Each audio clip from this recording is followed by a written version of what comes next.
जामिया के नन्हे मुन्ने तालिब इल्म और जामिया के उस्ताद जनाब मौलाना अब्दुर्रहमान साहब के साहबजादे मोहम्मद बिन अब्दुर्रहमान को मैं दावत दूंगा कि वो आप हजरात के सामने नगमा पेश करेंगे।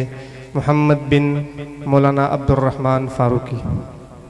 आना है अपने पाकिस्तान को बचाना है, इस परचम के साए तले आना है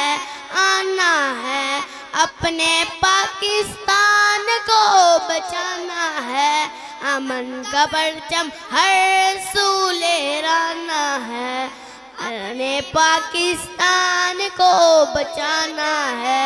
हर तरफ लहू लहू है, खून का मंजर है, प्यारे वतन पे किसकी बुरी आँखों की नजर है। हर तरफ लहू लहू है, खून का मंजर है, प्यारे वतन पे किसकी पूरी आँखों की नजर है।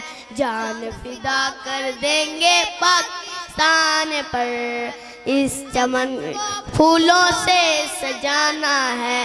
हम आन हैं, हम अपने वतन की शान है, किश्वरे हसीन है, ये अज़्मे आली शान है।